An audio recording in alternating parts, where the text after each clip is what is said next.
बिस्मिल्लाहिर्रहमानिर्रहीम और अस्सलाम वालेकुम। आज सितंबर की 2 तारीख है और हफ्ते की सुबह है पाकिस्तान के अंदर।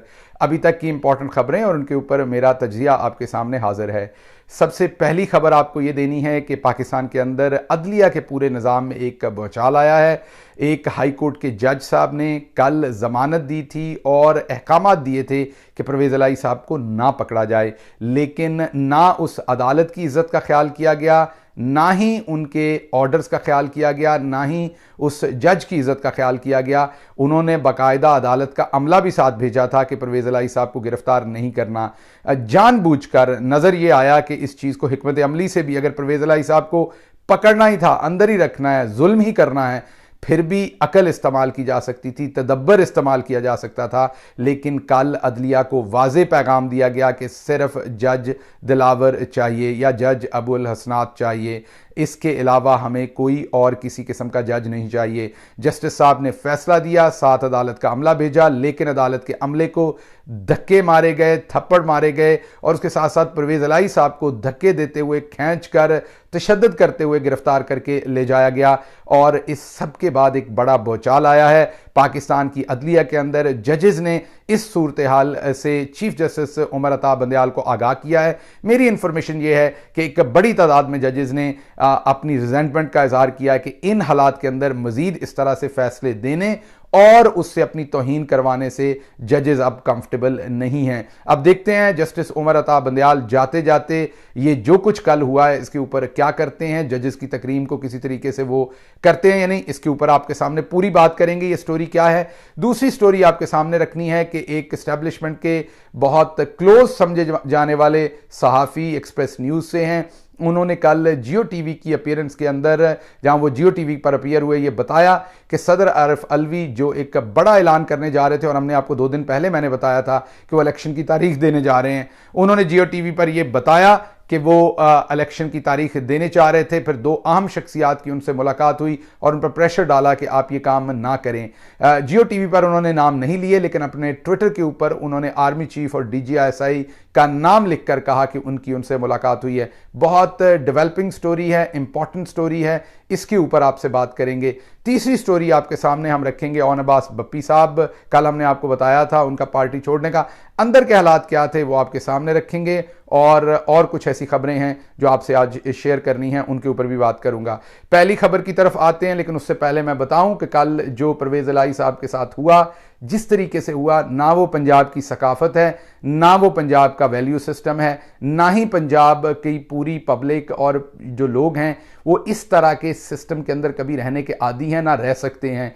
और कल जो कुछ उनके साथ हुआ वो मैं इस वीलॉग में तो एक्सप्लेन करूंगा, लेकिन मेरा पंजाबी वीलॉग जिसका आप लिंक ऊपर देख सकते हैं, उसमें मैंने तफसीली बातचीत की है सारे मौजू पर। परवेज़ इलाही साहब की गिरफ्तारी पर बात नहीं की, मैंने बात की है कल्चर पंजाब का जो है उसके ऊपर बात की है इस पंजाबी वीलॉग के अंदर कि कैसे पंजाब का जो कल्चर है वो रिस्पॉन्ड करेगा और कैसे मौजूदा ताकतवर हलकों और मौजूदा जो पार्टियां इस टाइम हुकूमत में उनके लिए पंजाब के अंदर किस तरह की मुश्किलात आने वाले वक्त में आएंगी, क्योंकि आप पंजाब के कल्चर और सकाफत के खिलाफ ये काम कर रहे हैं। इस सारी डिस्कशन को सुनने के लिए आप ये जो लिंक दिया गया है पंजाबी वीलॉग का, इस पर जा सकते हैं।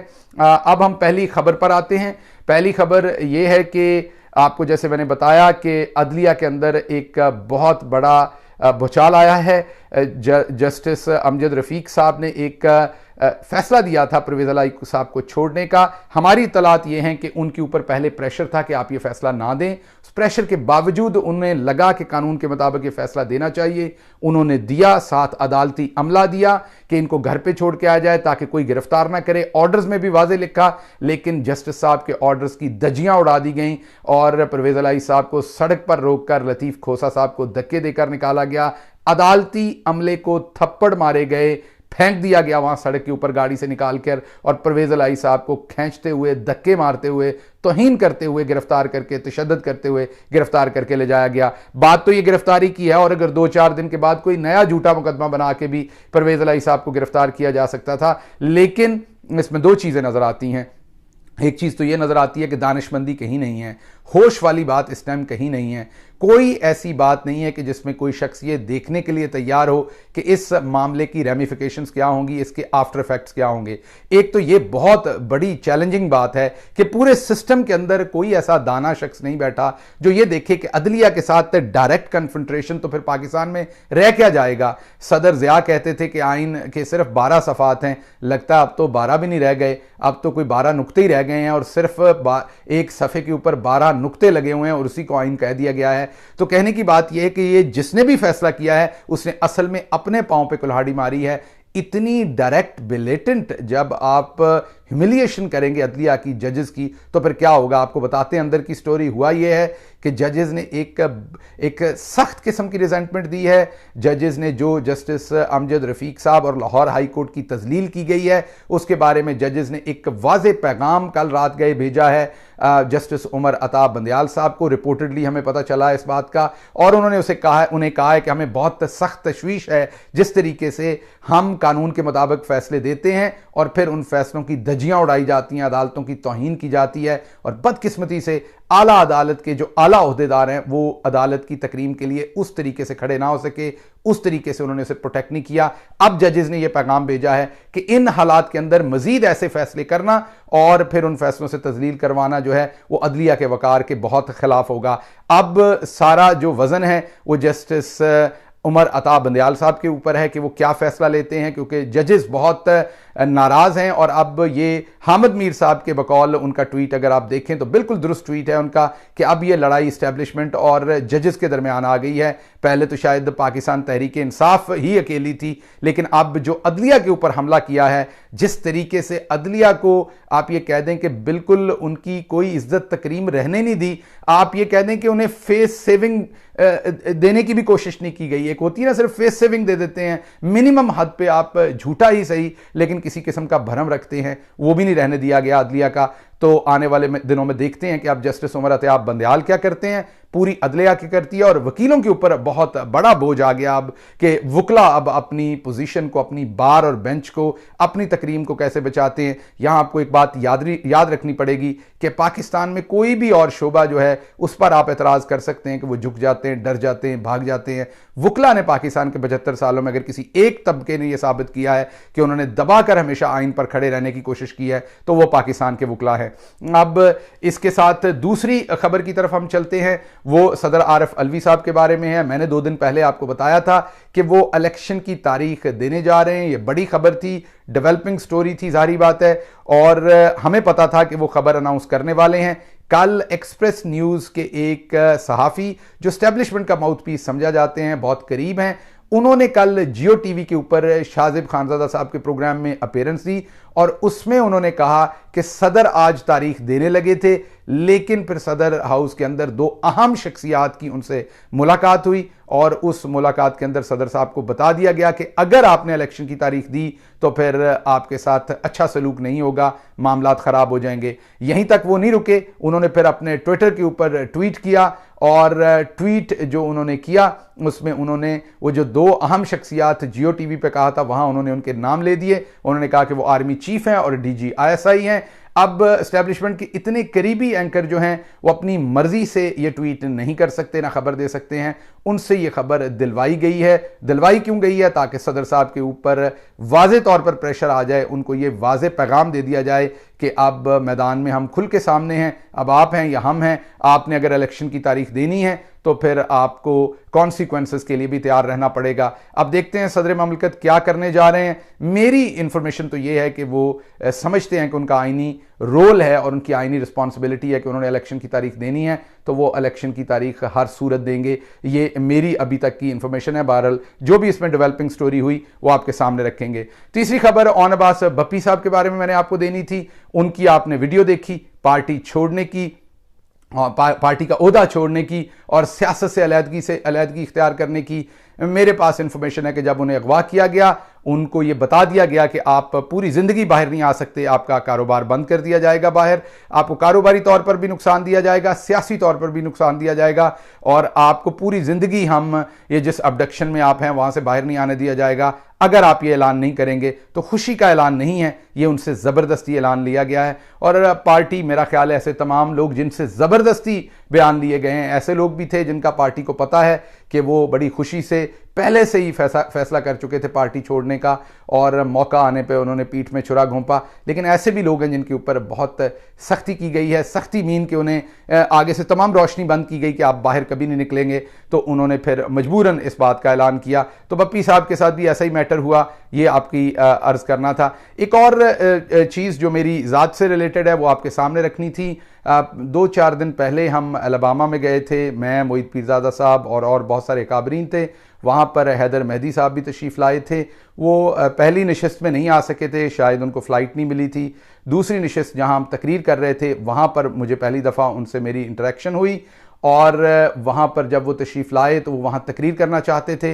मुझे नहीं पता क्या वजह थी, जो मुंतज़मीन थे उन्होंने उन्हें तकरीर करने का वहाँ मौका नहीं दिया। वहाँ मैंने भी तकरीर की, मोईद पीरज़ादा साहब ने भी तकरीर की, और उसके बाद शाम के वक्त एक डिनर था, और उस डिनर के ऊपर जब हम गए तो डिफरेंट गोल टेबल लगे हुए थे। एक टेबल पर मैं, मोईद पीरज़ादा साहब और दूसरे जो मेहमान अकाबरीन थे वो बैठे थे। जब हैदर मेहदी साहब लेट आए, तो वो थोड़ा सा लेट आए थे हम सब से, वो वहाँ तशरीफ़ लाए तो उस टेबल पर कुर्सी नहीं थी। मैंने वहाँ पर, वो बुज़ुर्ग हैं, उनका एहतराम है, मैंने वहाँ पर एक कुर्सी मंगवाई और उस कुर्सी के ऊपर उन्हें बैठने के लिए दावत दी और वो तशरीफ़ लाए। आज एक वीडियो मेरी नज़र से गुजरी जिसमें उन्होंने 2-3 बातें की। वो मेरे से बड़े हैं, आजकल हमारे कॉज के लिए बोल भी रहे हैं, मैं उनका बड़ा एहतराम करता हूँ। So with all due respect, उसमें कुछ चीज़ें रियलिटी से उनका कोई लेना देना नहीं था। तो मैंने सोचा उनके लिए नहीं, आपके लिए, क्योंकि आप मेरे लिए बहुत इंपॉर्टेंट हैं कि आप क्या सोचते हैं मेरे बारे में, मेरे जर्नी के बारे में। तो इसलिए मुझे लगा कि आपको मुझे ये चीज़ ज़रूर एक्सप्लेन करनी है। एक तो उन्होंने ये कहा कि उस टेबल पर मैं उनके साथ इसलिए नहीं बैठा कि मेरी कहीं कोई तस्वीर ना आ जाए। तो टेबल पर तो मैंने आपको खुद बिठाया था, मैंने आपको इनवाइट किया था, कुर्सी लगवाई थी, जो होस्ट थे जिन्होंने वो होस्ट किया था, और साथ हम सारे लोग जो मेहमान थे वो बैठे हुए थे। कोई चेयर नहीं थी, आप गैराज में से खाना डालकर दरवाजे के सामने अकेले खड़े थे। मैंने अपनी नशिस्त से उठ के खड़े होकर आपको इनवाइट किया था, वहाँ कुर्सी का अरेंज करवाया था और आपको बैठने के लिए रिक्वेस्ट की थी, क्योंकि आप बुजुर्ग हैं, आपका एहतराम लाजमी, हमसे बड़े हैं आप। दूसरी बात यह कि जब आप तकरीर के लिए मौका आया तो मुझे कहा गया पहले तकरीर करने का, मैंने कहा आप बड़े हैं, आप पहले तकरीर कीजिए, और फिर जाके आपने तकरीर की। उस मेज़ से आप उठ के चले गए, जहां मेज़ था उससे दूर परली साइड के ऊपर खड़े होकर माइक्रोफोन के ऊपर वो तकरीर करनी थी जहां पर आपने तकरीर की। आप मेज से उठ के चले गए, मैं और मोईद पीरज़ादा सारे वहीं बैठे रह गए माइक्रोफोन के ऊपर। वहां कोई स्टेज नहीं था, कॉर्नर में माइक्रोफोन पड़ा था जहां एक ही शख्स खड़ा होकर तकरीर कर सकता है। आप जब उठ के चले गए तो मुझे ये समझ नहीं आ रही कि ये जो बात आपने की कि मैं वहां से उठ के चला गया ताकि कोई तस्वीर ना आए, आप उठ के जा चुके थे तकरीर करने के लिए। हाँ, उसके बाद मैं उस टेबल से उठ के उसके करीब वॉक करता रहा। उसकी वजह यह है कि जब से मेरे पर तशद्दुद हुआ है, मेरी ये जो लेफ्ट लेग है उसका एक लिम्फ रप्चर्ड है, मैं बहुत देर बैठ नहीं सकता, और मेरा जो लिम्फ है वो जहाँ पर कनेक्ट करता है मेरी बैक के साथ वो स्वॉलन हो जाता है, उसमें दर्द शुरू हो जाती है। इसलिए डॉक्टर की रिकमेंडेशन है कि मैं बार बार वॉक करता रहूं ताकि वो वार्म रहे और मुझे दर्द की शिद्दत कम हो। लेकिन मैं उस वक्त उस टेबल पर बैठा रहता या मैं उससे उठ जाता, उससे मेरा नहीं ख्याल तस्वीर खिंचती तो हमारी ही खिंचती, जो लोग हम बैठे हुए थे, मोहित थे और दूसरे। आप तो तकरीर कर रहे थे, और जब आप वापस आकर बैठे तो मैं तकरीर कर रहा था, और जब मैं तकरीर करने गया और मेरी तकरीर के बाद फिर दोबारा हम उसी टेबल पर बैठे रहे अगला आधा पौना घंटा, आप और मैं एक ही तकरीर पे। तो मुझे एक तो ये, आपको जारी बात है आप गलत बयानी तो नहीं करेंगे, बुजुर्ग हैं, ना ही आप झूठ बोलेंगे ना गलत बयानी करेंगे। मुझे लगता है आपको कोई सीरियस किस्म की कंफ्यूजन हुई, पहली बात। दूसरी बात आपने कही कि मैंने वहां पर मौजूद पाकिस्तानियों को कहा अलबामा के अंदर कि आप कुछ ना कीजिए, आपने कुछ नहीं करना। आपको पूरी बात कॉन्टेक्स्ट के साथ बतानी चाहिए। मैंने इमरान खान साहब से एक बात सीखी जब मैं उनका चीफ ऑफ स्टाफ था कि लोगों को वो काम करने को कहें और करवाएं जिसकी उनमें एक्सपर्टीज़ है और जो वो बेहतरीन तरीके से कर सकते हो। फॉर एग्जांपल, जब पाकिस्तान तहरीक इंसाफ का कोई भी जलसा या जुलूस होता था इस्लामाबाद या लाहौर में, तो मैं उनसे पूछता था कि रहीम यार खान से, राजनपुर से, फलां जगह से लोग कह रहे हैं हम कितने बंदे लेके आएँ। तो खान साहब हमेशा ये कहते थे मुझे कि जलसा हमेशा लोकल लोगों से होता है, बाहर से लाके दूसरी तरह की पार्टीज वो जलसा करती हैं। उन लोगों को कहें जब आपके यहाँ जलसा होगा तब आप कीजिएगा, अभी फिलहाल आप अपने इलाकों के अंदर जो एक्टिविटी करनी है करें। यहां पर इतनी दूर अगर आप आना चाहते हैं, कोई एक बस दो बसें, कि आपका दिल है जलसे में आने के लिए आएँ, लेकिन प्रॉपर पूरी भारी भरकम आवाम को तंग ना करें इधर लाने के लिए। आ जाएंगे वर्कर हमारे, क्योंकि हमारे वर्कर बहुत कमिटेड हैं, लेकिन उनके लिए मुश्किलात होंगी। और खान साहब हमेशा कहते थे कि हमारे जलसे में लोकल लोग ही इतने आते हैं कि उसकी जगह नहीं रहती। तो जब डॉक्टर्स ने बार बार मेरे से पूछा, और अमेरिका में मेरे से बार बार पूछते हैं डॉक्टर्स भी और दूसरे लोग भी कि हम क्या करें। अब इन सब का मुझे पता है, इनके बच्चे यहां पढ़ते हैं, इनकी नौकरियां यहां पर हैं। मैं जाहिर बात है उनको कोई ऐसा फनेटिक आइडिया नहीं दे सकता कि आप नौकरी से इस्तीफा दें, बच्चे छोड़ें और पाकिस्तान चले जाएं। मैं उनको हमेशा, वो मुझसे हमेशा पूछते हैं हम पाकिस्तान के अंदर क्या करें। तो जाहिर बात है पाकिस्तान के अंदर तो वो कुछ नहीं कर सकते, बाहर बैठ के कर सकते हैं। तो उस तकरीर में भी मैंने पूरी डिटेल के साथ ये बात की कि आप लोग वो काम ना करें जो आप नहीं कर सकते, उसमें उसकी तरफ बहुत ज़्यादा परेशान ना हो, जो आप कर सकते हैं वो करें। और मैंने उन्हें 1 2 3 4 5 चीज़ें बताई वो क्या कर सकते हैं। एक तो मैंने उन्हें कहा कि जो हमारा वर्कर है पाकिस्तान तहरीक इंसाफ का पीछे फंसा हुआ है, उनके जो वकला हैं उनकी मदद करें, वकला की डायरेक्टली। आपको पता है इलाकों में, रिश्तेदारों में सबको पता है कौन सा तहरीक इंसाफ का वर्कर अंदर है, उसके घर वालों की किसी तरह से मदद करें, उस वर्कर की, उसके वकील की किसी तरह से मदद करें, उसकी जमानत करवा सके। तो मैंने कहा एक तो आप पाकिस्तान के अंदर ये करें। दूसरा मैंने उन्हें कहा कि आपके जितने भी रिश्तेदार हैं पाकिस्तान के अंदर और यहां, उनको मोटिवेट करें कि वो पाकिस्तान के अंदर निकलें, वो पाकिस्तान के अंदर जो कुछ करते हैं। और यहां पर मैंने उन सबको कहा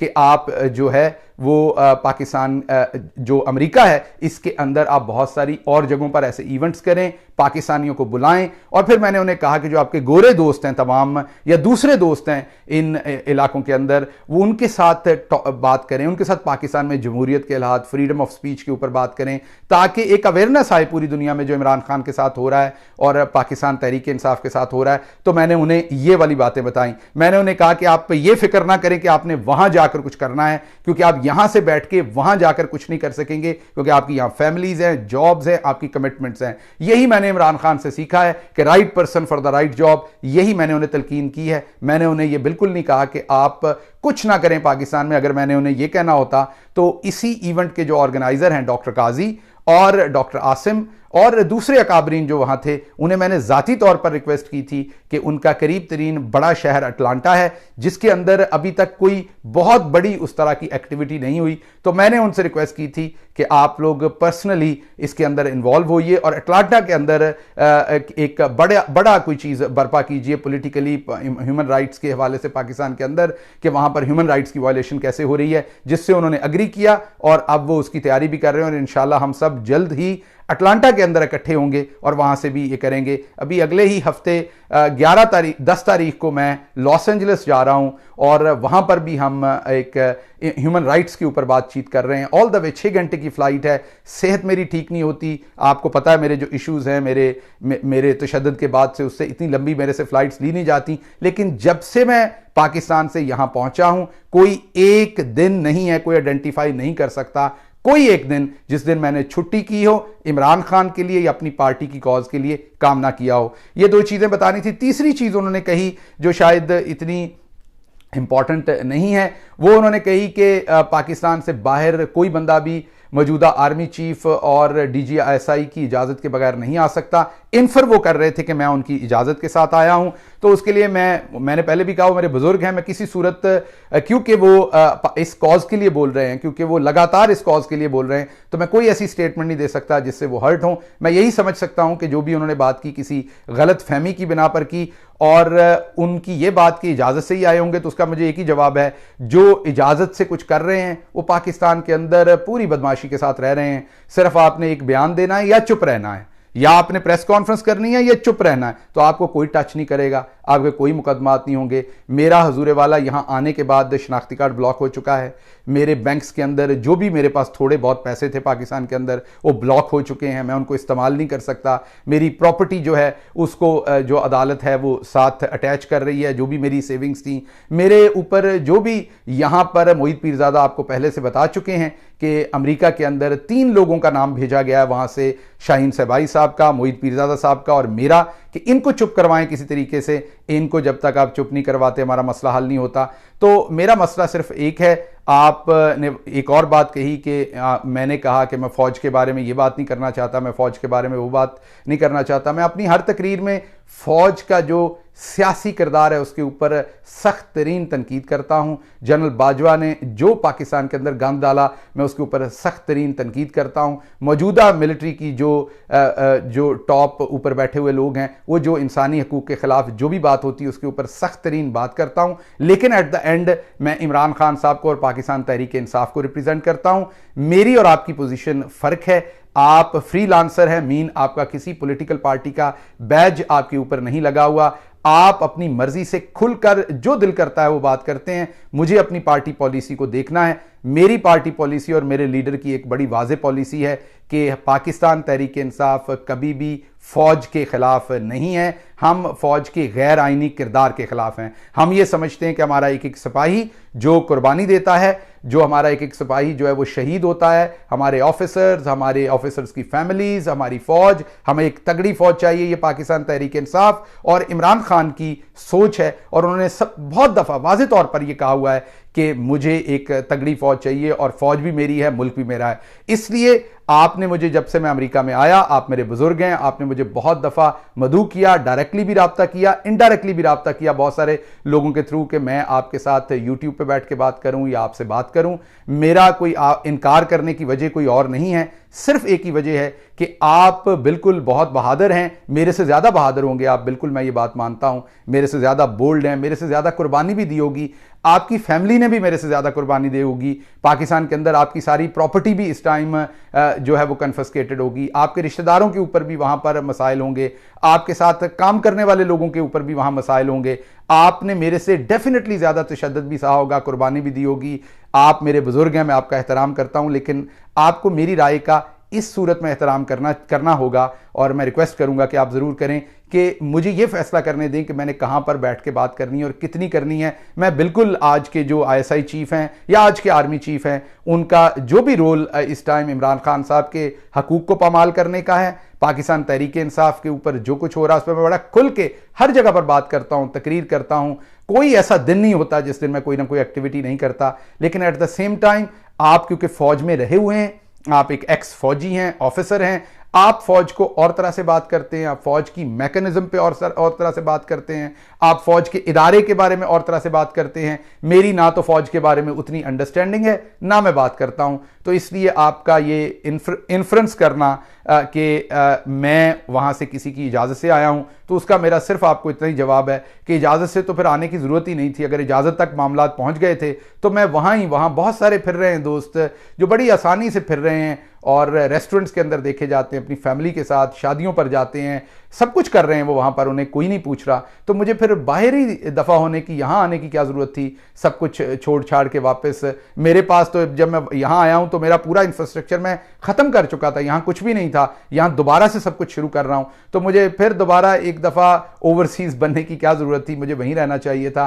और दूसरी बात, अगर मैं आ ही गया था उनकी इजाज़त से, तो यहाँ आके तो मुझे उनकी तारीफ़ों के फिर कलाबे मिलाने चाहिए, मुझे बताना चाहिए कि वो कितना अच्छा काम कर रहे हैं, मुझे काकड़ साहब के कलाबे मिलाने चाहिए, मुझे उनके जितने हवारी हैं उनके कलाबे मिलाने चाहिए। तो मेरा ख्याल है अवाम को नज़र आ रहा है मैं क्या कर रहा हूँ। बहरहाल एट द एंड आप मेरे लिए बहुत मोहतरम है क्योंकि आप अच्छा काम कर रहे हैं। आपको मेरी ज़रूर कोई बात बुरी लगी होगी ज़ाती हैसियत में, या मैं वैसे आपको कोई ऐसी तशनीगी होगी मेरे बारे में कि आपने ये बातें की। अवाम क्योंकि तमाम चीज़ें सुनती है, मुझे, आपको, मोईद पीरज़ादा को, साबिर शाकर को, आदिल राजा को, और अवाम समझती है कि हम तमाम लोग इस टाइम जो भी मामला ये चल रहा है इसके अंदर अपना अपना पॉइंट ऑफ व्यू दे रहे हैं। तो मैं ये नहीं चाहता था कि आपकी जो बातें हैं उससे लोग कुछ भी इन्फर करें। आपने कहा कि वहाँ पर मुझे लोगों ने उमर शरीफ कहा कि मैंने बहुत हंसाया, ये आपकी जायज़ बात है, ये आपने बिल्कुल दुरुस्त कहा, बिल्कुल ऐसा ही हुआ, ये सच्ची बात आपने की कि मुझे बिल्कुल उन्होंने कहा कि आपकी तकरीर से हमें आज उतना मज़ा आया जितना उमर शरीफ साहब को देख के आता था। मेरी आदत है, बहुत सारे लोग मुझे कहते हैं कि आप इतनी मज़ाहिया बातें ना किया करें, आप सियासतदान हैं, आप एक बड़ी सीरियस तकरीर किया करें। मैं बिल्कुल सियासतदान नहीं हूँ, मैं ना कभी अपने आप को समझता हूँ। मैं एक प्रोफेसर था, प्रोफेसर हूँ, प्रोफेसर रहूँगा, फैसलाबादी हूँ, विट मेरे अंदर है। मुझे अपने गम के ऊपर भी जो है वो मज़ाक के साथ बात करनी होती है। मुझे यही लगता है कि हंसना ही ज़िंदगी है, जितनी भी मुश्किल हालात हों, और यही मैंने इमरान खान से भी सीखा और उनके साथ काम करके देखा है, जितनी हिस्से मज़ा उनकी ज़बरदस्त है। मुश्किल तरीन हालात में, किसी दिन वाक़या सुनाऊंगा, एक दफ़ा हमारा जहाज़ आलमोस्ट गिरने लगा था, हवा में थे, हम दोनों ही थे और पायलट थे, जारी बात है साथ, हम बुलंद तरीन जेट में थे तो बहुत ऊंचे थे और छोटा जेट था तो आलमोस्ट गिरने के करीब थे। तो खान साहब को वहाँ पर भी एक जोक याद आया था, तो उनसे मैंने सीखा मुश्किल जितने भी हालात हों मज़ाक के साथ जो एक पॉजिटिव एटीट्यूड है उसके साथ उन चीज़ों को लेना चाहिए। तो no hard feeling for Haider Mehdi साहब, वो अच्छा काम कर रहे हैं, मेरी तमाम तर नेक तमन्नाएं उनके साथ हैं। जो 2-3 चीज़ें मुझे लगी कि उन्होंने उस पर कोई ऐसी बात की जो मेरा पॉइंट ऑफ व्यू और उनका पॉइंट ऑफ व्यू फ़र्क है, वो मैंने आपके सामने रख दी। इसके साथ ही अल्लाह आपका हामी और नासिर हो। पाकिस्तान जिंदाबाद।